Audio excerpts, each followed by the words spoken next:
지난 한 주간 잘 지내셨는지요? 그 어느 때보다 열기가 뜨거웠고 관심이 집중되었던 대통령 선거를 우리는 지나왔습니다. 지금 미국인의 절반은 선거 결과로 인해서 안도하거나 기뻐하고 있고, 나머지 절반은 아쉬워하거나 분노하고 있습니다. 그로 인해서 앞으로 적지 않은 시간 동안 혼란과 갈등이 계속될 것 같습니다. 이런 때에 우리 믿는 이들에게 주어진 책임이 있습니다. 나라를 위해서 기도하며 사람들의 상처난 마음을 치유하고 다독여서 하나가 되도록 힘쓰는 일입니다. 자신이 지지하는 후보가 마치 구세주나 되는 것처럼 흥분하거나 분노하는 것은 영원한 왕이신 하나님을 믿고 예배하는 사람들에게 어울리지 않습니다. 이제 국민 모두가 마음을 차분히 가라앉히고 일상으로 돌아가도록, 그리고 새로 선출된 정치인들이 분열이 아니라 통합을 위해서, 갈등이 아니라 화합을 위해서, 분쟁이 아니라 평화를 위해서 일할 수 있도록 기도해야 할 것입니다. 우리는 지금 코비드-19 감염증으로 인해서 비대면, 비접촉의 뉴노멀 생활로 접어든 지 8개월째입니다. 이 비접촉, 비대면의 시대를 살아오면서 그런 생각을 해봤습니다. 오늘 이 비대면, 비접촉의 시기를 위해서 하나님께서 탁월한 천재 세 사람을 보내서 이 시대를 준비한 것 아닌가. 한 사람은 마이크로소프트의 빌 게이츠고요, 다른 한 사람은 애플의 스티브 잡스고요, 또 한 사람은 아마존의 창시자 제프 베조스입니다.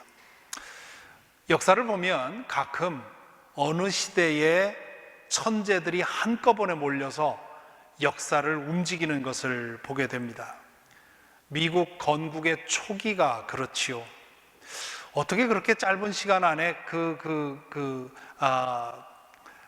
길지 않은 그 기간 동안에 탁월한 정치적인 천재들, 인격과 교양과 신앙과 그 모든 것들이 갖추어져 있는 조지 워싱턴, 토마스 제퍼슨, 알렉산더 해밀턴, 벤자민 프랭클린 등 이런 기라성 같은 인물들이 한 시대에 나타나서 두고두고 미국을 이끌 수 있는 그러한 바탕을, 국가의 기초를 다진 것을, 그래서 독립선언서라든가 미국 헌법 전문을 보면 어떻게 이 시대에 이런 기가 막힌 사상을 피력할 수 있었나 싶은 생각을 하게 되지요. 우리 한국 역사로 따지면 세종대왕 시절이 그런 시절이었던 것 같습니다. 여러 천재들이 나타나서 그 이후에 500년 조선 역사의 기초를 닦았죠. 지금 우리가 사는 이 시대도 만일에 이 세 천재가 없었다면 학교 공부는 어떻게 했을 것이며, 또 시장에 가기를 꺼리는 사람들은 어떻게 그로서리를 했을 거며, 참 하루에도 몇 번씩 골목 앞을 지나다니는 아마존 배달차를 보면서 참 신비하다, 그런 생각을 하게 됩니다. 참으로 이 코비드-19는 우리에게 많은 도전을 안겨주었습니다.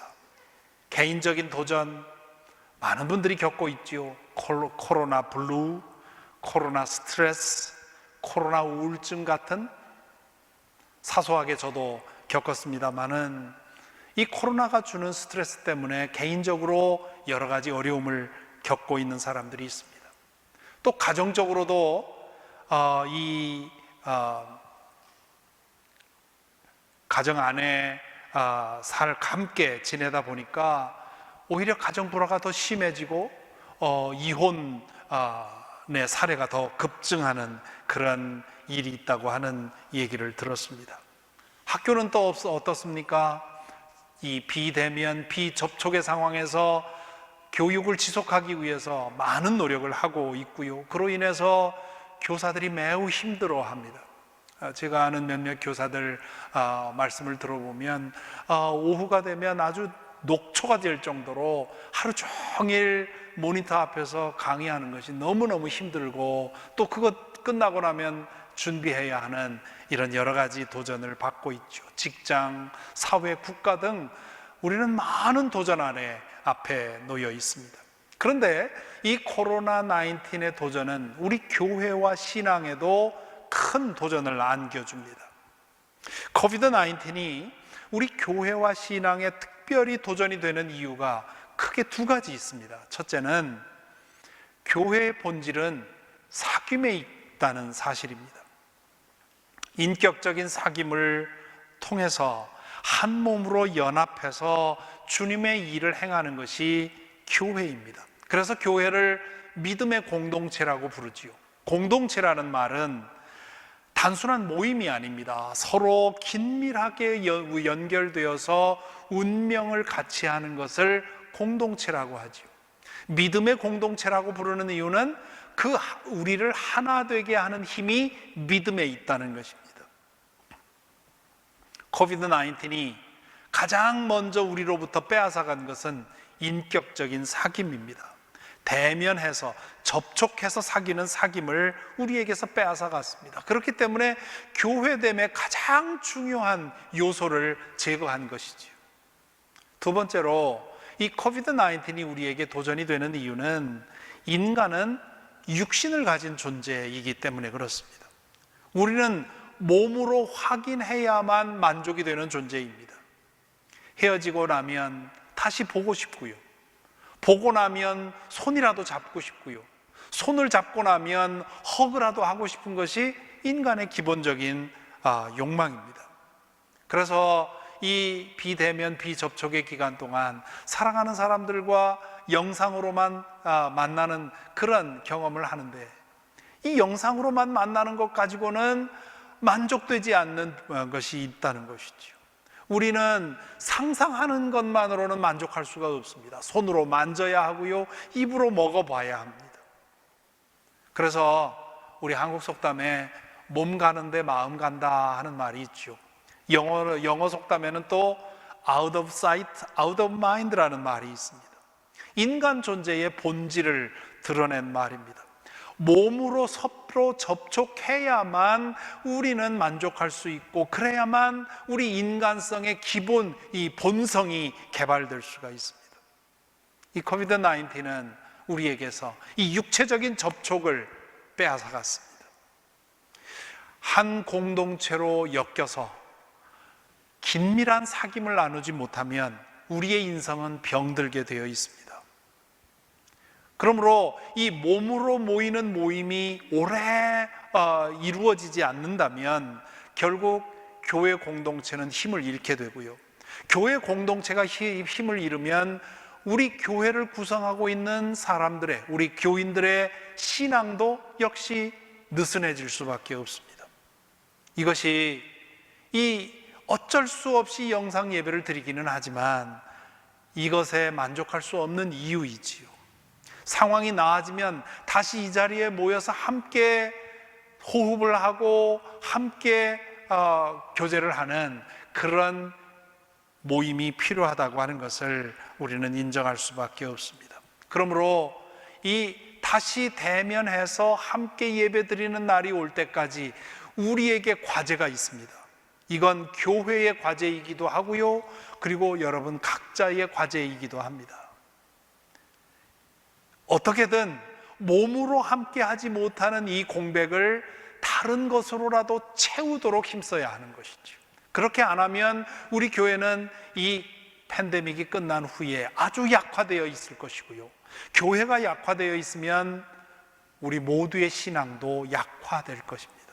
그러므로 영상으로 드리는 이 예배에 더욱더 마음과 정성을 다해야 하겠고요, 그리고 주중에 시간을 내어 영상으로라도 성경 공부를 하고 또 매일매일 사귐의 소리를 통해서 말씀을 묵상하는, 그럼으로써 우리가 영적으로 서로 연결되어 있다는 사실을 몸으로 느껴야 됩니다.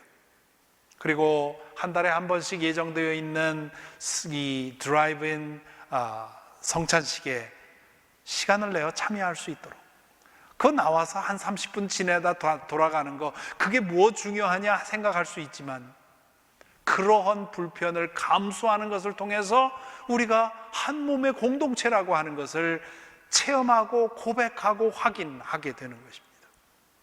속회나 다른 방식으로 교우들과 소통하는 것, 또 주중에 교회에서 이루어지는 여러 가지 봉사와 선교 활동에 참여하는 것, 이런 것을 통해서 내가 이 몸의 지체라고 하는 것을 확인하는 것이지요. 지난 8개월 동안 함께 모이지 못함에도 불구하고 교우 여러분께서는 온라인으로 혹은 우편으로 꼬박꼬박 헌금을 드려오셨습니다. 헌금이 담긴 우편물을 제 책상에 두었다가 그대로 이렇게 재정부에 전해드리는데요, 지난주에 잠시 책상에 놓인 우편물을 보고 있는데 그 봉투 하나하나에 담긴 교우들의 사랑과 정성이 느껴졌습니다. 체크를 쓰고 편지 봉투에 주소를 쓰고 우표를 붙이고 우체통에 넣기까지, 그게 사소한 것 같지만 매주일 그런다고 하는 것은 그건 보통 일이 아닙니다. 사랑이 없이는, 교회에 대한 사랑이 없이는 행할 수 없는 일이지요. 그런데 그 반대도 맞습니다. 그런 행동을 반복할 때 교회에 대한 우리의 사랑이 느슨해지지 않고 더 뜨거워지는 것이지요. 그런 작은 행동이 비접촉, 비대면의 시기에 우리를 공동체로 묶어줍니다. 그러므로 이런 일 하나하나를 정성을 다해서 하도록 힘쓰는 것, 그것이 우리에게 필요한 일인 줄로 믿습니다.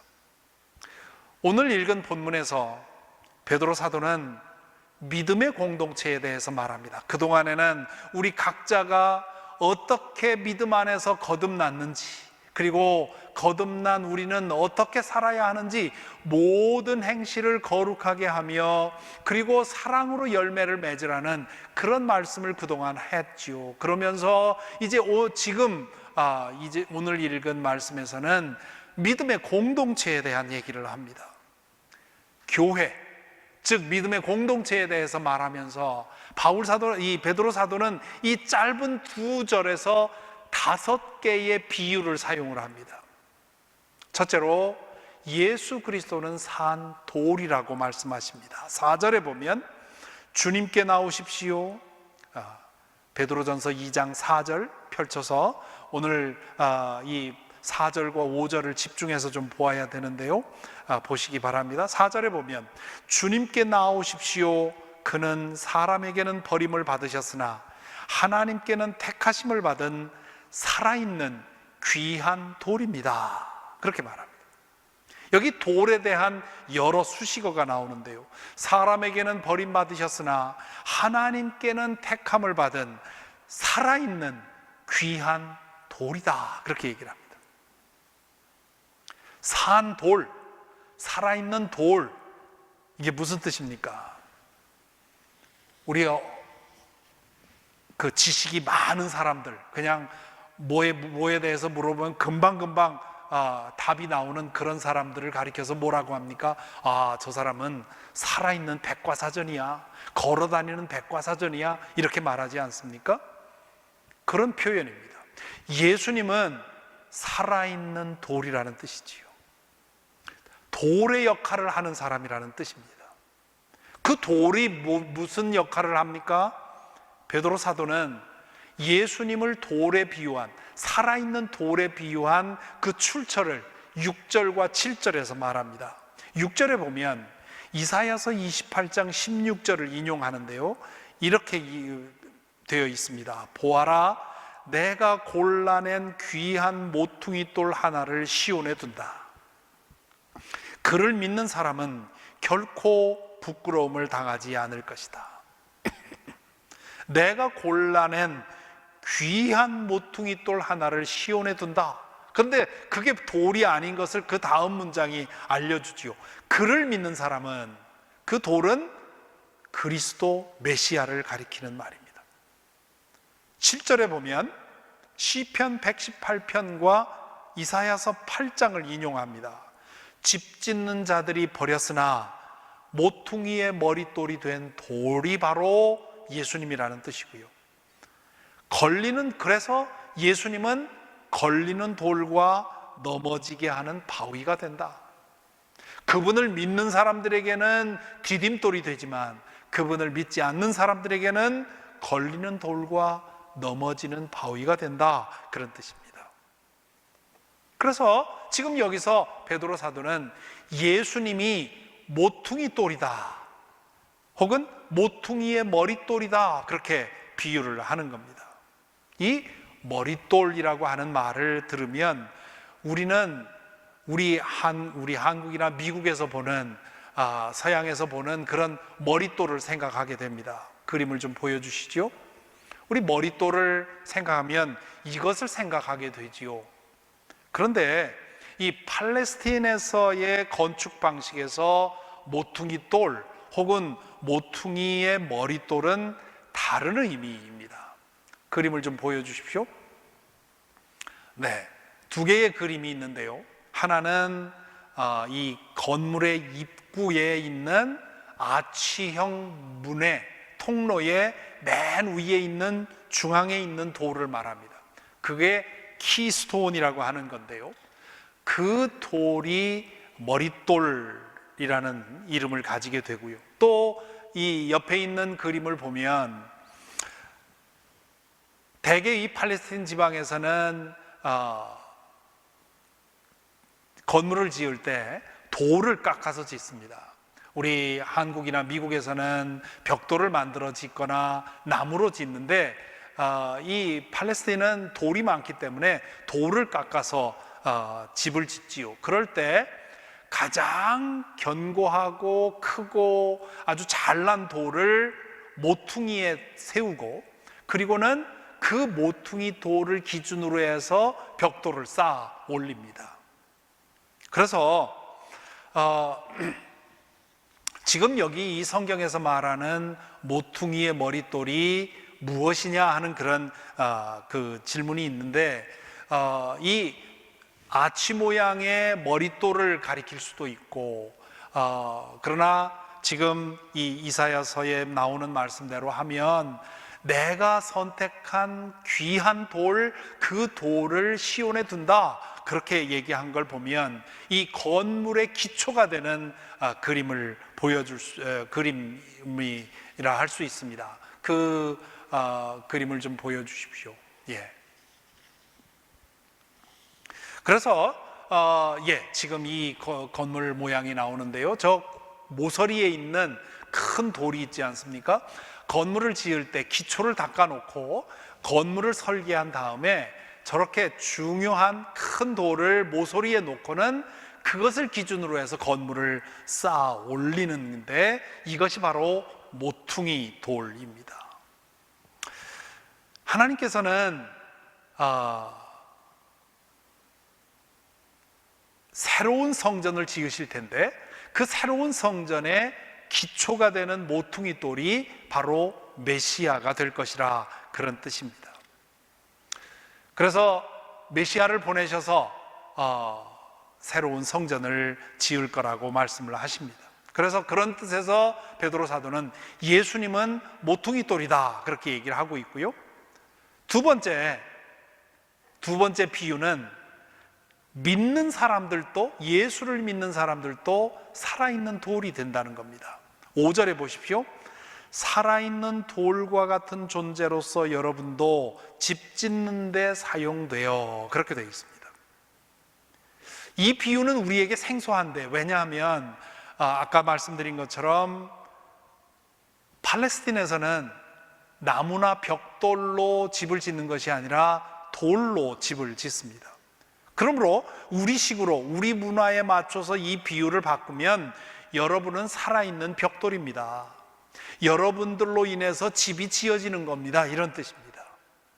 예수님은 살아있는 머릿돌, 모퉁이 돌이고, 예수님을 믿는 모든 사람들은 그 모퉁이 돌을 중심으로 해서 착착 쌓여지는 벽돌이라는 뜻이지요.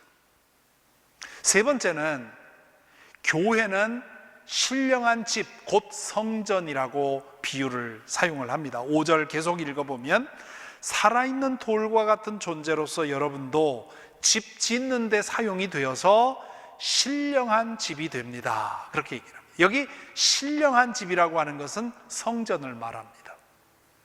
많은 사람들이 성전을 교회 건물이라고 생각을 하는데요, 아닙니다. 지금 제가 있는 이 교회 건물은 예배당입니다. 물리적인 공간으로서의 성전은 주후 70년에 예루살렘 성전이 멸망되면서 끝났습니다. 아니, 그 이전에 예수께서 십자가에 달려 돌아가실 때 성전 휘장이 위로부터 아래까지 두 폭으로 찢어질 때 이미 물리적인 성전, 물리적인 제사장, 물리적인 제사, 이 모든 것은 다 끝났습니다.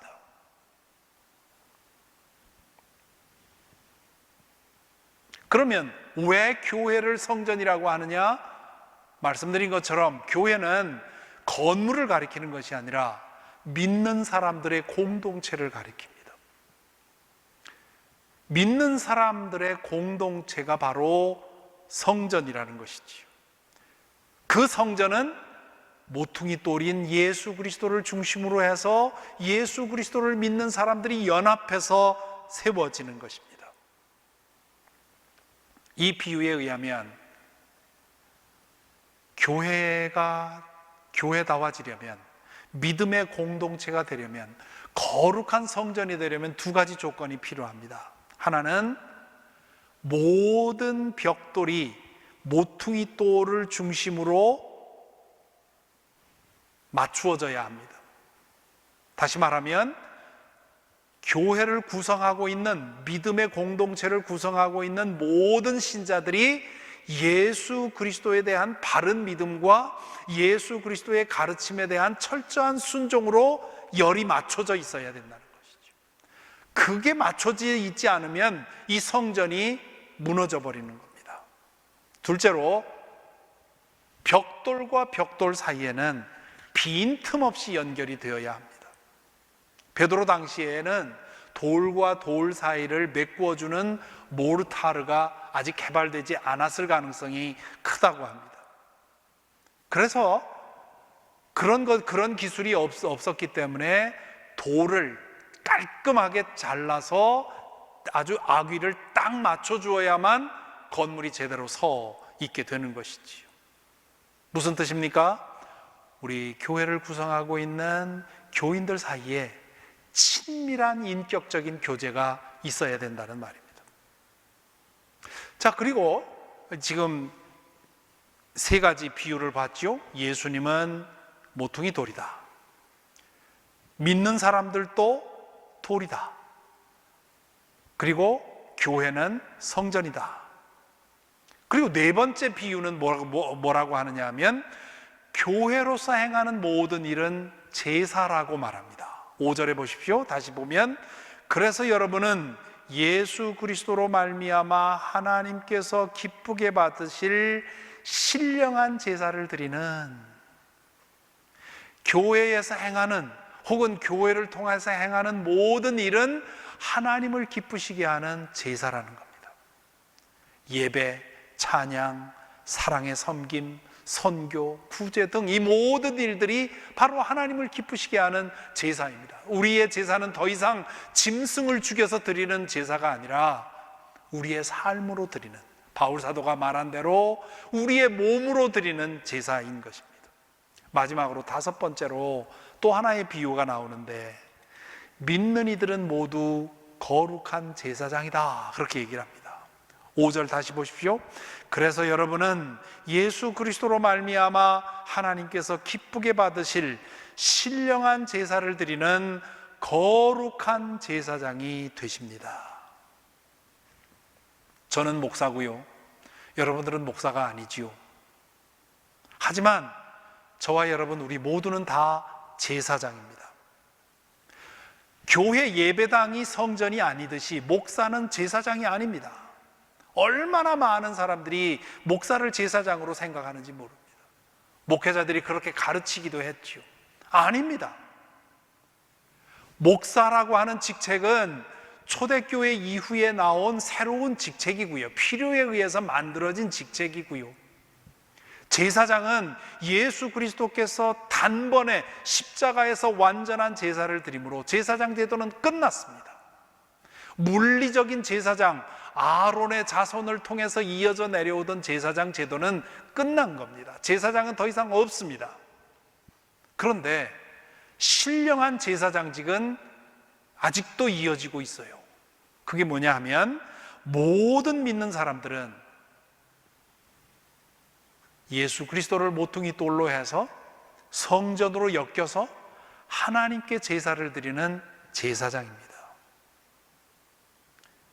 그러므로 믿는 이들은 모두 다 제사장이고요, 믿는 이들이 연합한 믿음의 공동체가 성전이고요, 그리고 그 믿음의 공동체에서 믿는 이들이 함께 행하는 모든 일은 다 하나님께 드리는 거룩한 제사입니다.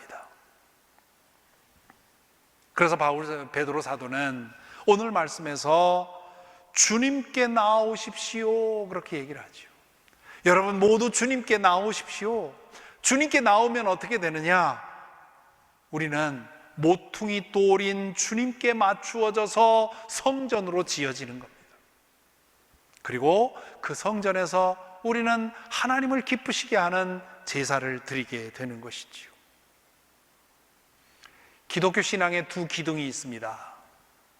한 기둥은 개인의 삶이라고 하는 기둥입니다. 각자의 삶의 자리에서 제사장으로 하나님의 자녀로 예수 그리스도의 제자로 살아가는 것이 우리 기독교 신앙의 한 기둥입니다. 그래서 베드로 사도는 1장에서 모든 행실을 거룩하게 하며 사랑의 열매를 맺으라고 얘기를 하지요. 그게 우리가 가정에서, 직장에서, 우리의 사회에서 행해야 될 일입니다. 하나님의 자녀로서, 거듭난 사람으로서 모든 일을 거룩하게 하며 그것이 사랑으로 열매 맺도록 행하는 것, 이것이 우리의 신앙의 하나의 기둥입니다. 또 하나의 기둥은 공동체의 삶이라고 하는 기둥입니다. 믿음의 공동체로 연합해서 성전을 이루고 그리고 그곳에서 제사를 드리는 것입니다. 교회를 통해서 예수님의 성육신 사역에 참여하는 것이지요. 이 두 기둥이 제대로 서 있어야 합니다. 우리 기독교 신앙을 가지는 신앙에 있어서 두 가지 극단이 있습니다. 하나는 공동체의 삶이라는 이 기둥을 부정하려는 사람들이 있습니다. 이 꼴 저 꼴 보기 싫으니 나 혼자 믿자, 그렇게 말하는 사람들이 있죠. 그동안 저는 이렇게 말하는 사람들 많이 보아왔습니다. 그런데 이렇게 말하는 사람들은 대부분 문제가 그 사람에게 있습니다. 어떤 공동체에 적응하지 못하고 사람들과 관계 맺지 못하는 그런 문제를 갖고 있기 때문에 이렇게 저렇게 상처받다 보니까 이 꼴 저 꼴 보기 싫으니 나 혼자 믿자고 얘기를 하죠. 그게 편할 수는 있습니다.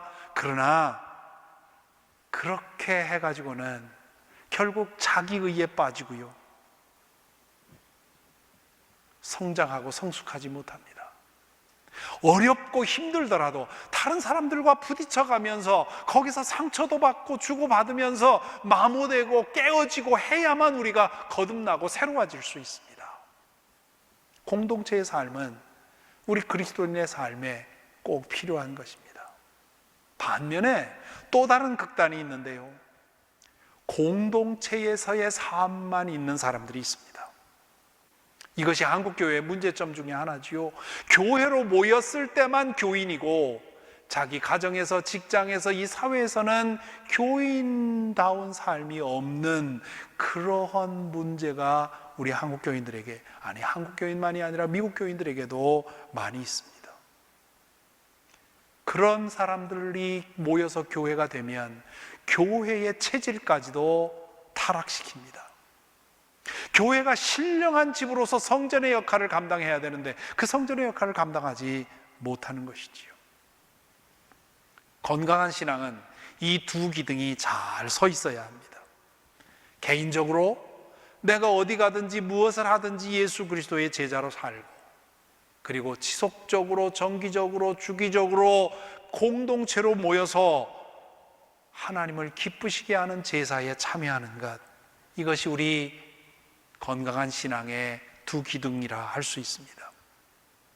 코비드 19의 도전은 이 믿음의 공동체를 부실하게 만들고요, 믿음의 공동체가 부실해지면 우리의 신앙도 부실해집니다. 말씀드린 것처럼 우리 기독교 신앙은 홀로 성장할 수 있는 것이 아니기 때문에 몸으로 다른 사람과 엮여야 하기 때문에 코비드 19은 우리의 신앙에 대한 위협이 됩니다. 그러므로 이 비대면 비접촉의 기간 동안 우리는 어떻게 이 두 기둥을 계속 지켜나갈 수 있는지를 고민하고 노력해야 할 것입니다.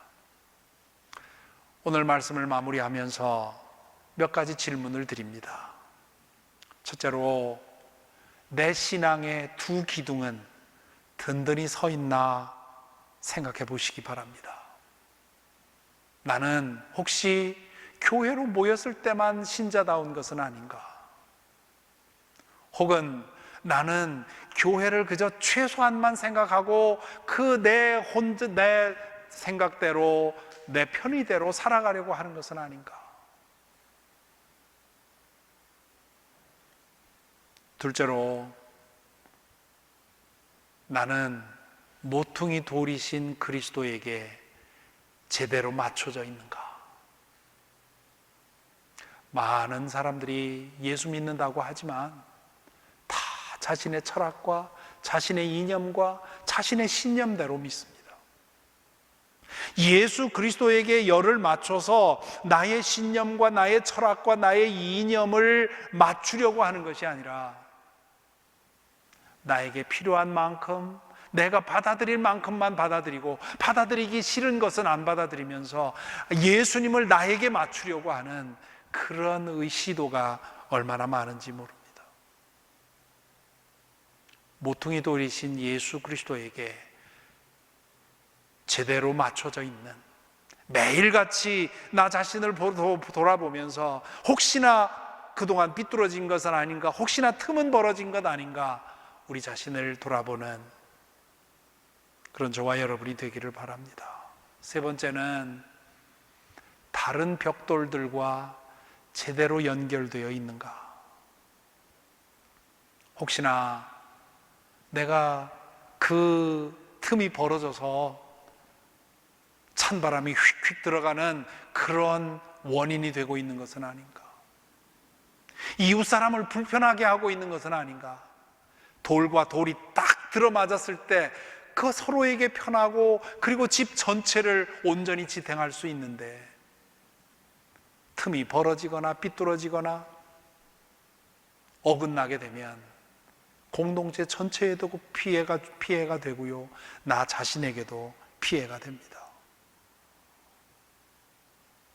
이 질문을 따라 우리 스스로를 챙겨서 우리 개인의 삶이라고 하는 기둥과 공동체의 삶이라는 기둥이 든든히 서 있을 때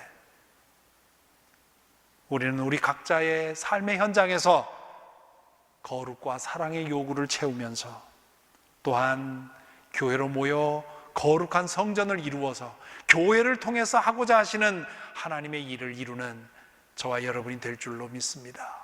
부디 저와 여러분 우리 모두가 이 두 기둥이 든든히 서 있어서 우리 코비드 19이 끝나고 이 팬데믹이 끝나고 나서 다시 모였을 때 전과 다름없이 왕성한 성령의 능력을 드러내는 교회가 될 수 있기를 바라고요, 또한 우리 각자도 우리의 삶의 자리에서 거룩함과 사랑의 요구를 만족시키는 그런 우리 모두가 되기를 간절히 바랍니다.